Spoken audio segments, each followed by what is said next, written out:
Hello everyone, welcome to Chanakya's YouTube channel. जैसे कि आप अपनी स्क्रीन पर देख ही पा रहे हैं, एनआईएसीएल का असिस्टेंट का फॉर्म जो है वो रिलीज हो चुका है। तो एनआईएसीएल ने इसको 29 को रिलीज कर दिया था। और आप देख सकते हैं यहाँ पर, जैसे कि आपकी स्क्रीन पे आप देख पा रहे होंगे, 300 असिस्टेंट की वैकेंसीज यहाँ पर निकली हैं। 300 असिस्टेंट मतलब क्लर्क की वैकेंसीज यहाँ पर हैं। अगर हम यहाँ पर और बात करें तो आप यहाँ पर स्टेट वाइज या फिर अपनी यूनियन टेरिटरी वाइज आप अपनी पोस्ट को देख सकते हैं। यहाँ पर एक चीज आप देख पा रहे होगे, लैंग्वेज। लैंग्वेज यहाँ पर सबकी अलग अलग है, तो इस लैंग्वेज का क्या रोल है वो आगे मैं आपको डिस्कस करके बताऊंगा, तो आप बने रहिए। और आप पर्टिकुलर स्टेट के लिए या यूनियन टेरिटरी के लिए आप अपनी पोस्ट यहाँ पर चेक कर सकते हैं, आपने अभी देख लिया होगा। अब यहाँ पर कैटेगरी वाइज सब कुछ दिया हुआ है, तो ओवरऑल जो वैकेंसीज हैं वो 300 है और जनरल के लिए 149 है और अदर कास्ट के लिए या फिर आप देख सकते हैं रिजर्वेशन के लिए आप चेक कर सकते हैं। अगर आगे चले हम इवेंट्स की बात करें तो टेंटेटिव शेड्यूल है हमारे पास। अगर रजिस्ट्रेशन की बात की जाए तो वो आज से शुरू हो चुका है और 15 तक वो रहेगा।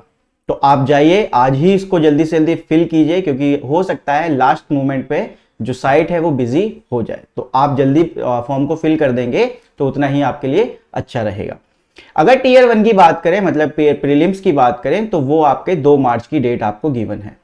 2 मार्च को सैटरडे है, उन्होंने ये भी बता दिया है पहले ही। और जो मेंस का एग्जाम है वो आपको बाद में पता चल जाएगा जब आपका प्री का रिजल्ट डिक्लेयर हो जाएगा। अब आपको मैं एक चीज और बता देता हूं, यहाँ पर इवेंट्स में क्या और एक और चीज होने वाली है कि पहले प्रीलिम्स होगा, फिर आपका मेंस होगा एंड देन उसके बाद आपकी रीजनल लैंग्वेज का टेस्ट होगा। रीजनल लैंग्वेज के टेस्ट से मतलब है कि आपको जिस भी स्टेट से आपने फॉर्म भरा है उस स्टेट की आपको लैंग्वेज, लोकल लैंग्वेज आनी चाहिए। तो वो भी उसका टेस्ट लेंगे और उसमें आपको क्वालिफाई करना ही पड़ेगा कि आप उसको स्पीक कर पा रहे हो, राइट कर पा रहे हो, बोल पा रहे हो, समझ पा रहे हो या नहीं। तो उसके बेसिस पे आपको आगे सिलेक्शन मिलेगा। तो वो होगा आपका क्वालिफाइंग इन नेचर, बट आपको वो क्वालिफाई करना ही पड़ेगा, उसके लिए कोई मार्क्स आपको अलॉट नहीं होंगे। ठीक है, तो ये है यहां पर इसका मेजर रोल।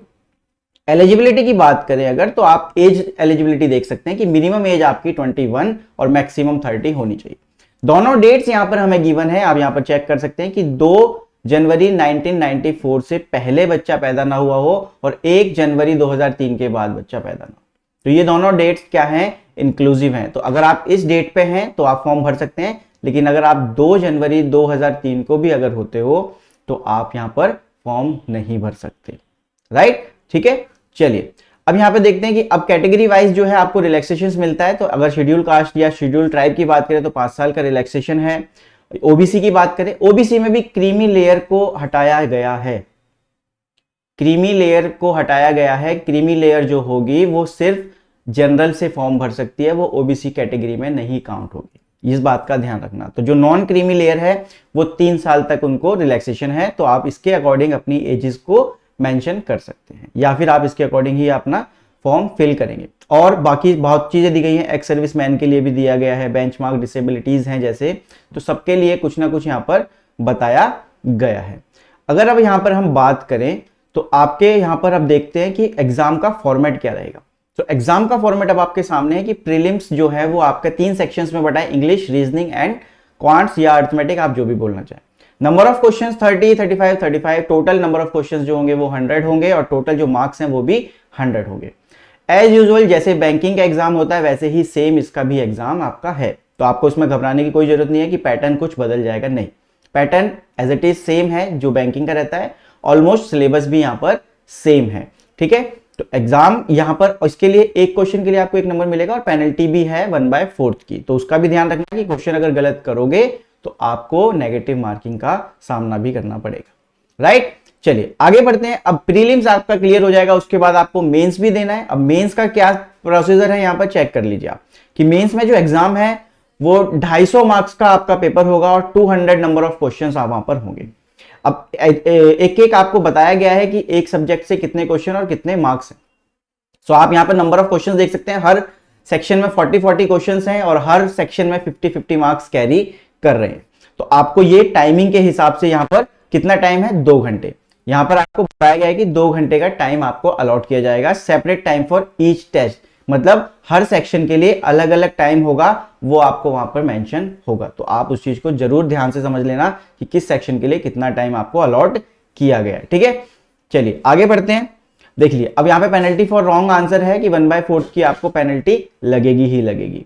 चलिए, उसके बाद बहुत चीजें हैं जो कि आपके यूज की भी नहीं है। अब देखो, मैंने जैसा आपको पहले ही बताया था कि रीजनल लैंग्वेज टेस्ट होगा, तो वो भी आपका यहाँ पर होगा। और ये भी देखो सिर्फ क्वालिफाइंग नेचर है, क्वालिफाइंग नेचर है, इसका मतलब सिर्फ क्वालिफाई करना है, कोई मार्क्स नहीं मिलेंगे। तो अगर आप क्वालिफाई कर लोगे तो आप उसके लिए आगे प्रोसेस में चले जाओगे, अदरवाइज अगर आप क्वालिफाई नहीं कर पाते हो तो आपको वहां से रिजेक्ट कर दिया जाएगा। तो फॉर्म ध्यान से भरें, जिस लैंग्वेज को आप जानते हैं उसी एरिया से आप अपने फॉर्म को फिल करें, ये आपके लिए बहुत जरूरी रहेगा।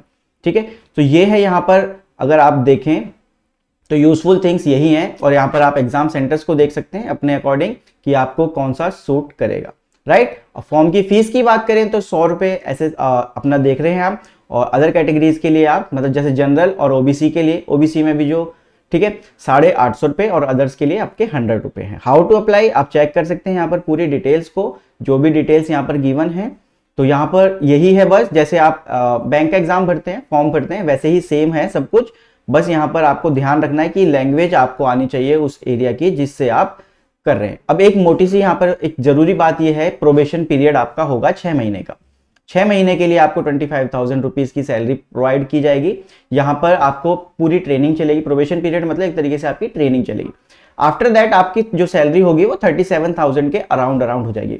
डिपेंड करता है आपकी सिटी के ऊपर कि आप किस सिटी में, अगर मेट्रो सिटी में है तो आपकी सैलरी अच्छी हो सकती है, आप किसी नॉर्मल सिटी में है तो आपकी सैलरी थोड़ी कम भी हो सकती है। तो मतलब 35 to 37,000 के बीच में आपकी सैलरी यहाँ पर रहने वाली है, राइट। आगे बढ़ते हैं, तो आगे देखो अब कुछ नहीं है, बस ये फॉर्म्स हैं थोड़े। तो आपको मैं एक चीज और बता दूं कि प्रीवियस जो कट ऑफ गई थी प्रीलिम्स की, तो वो अराउंड 90 थी।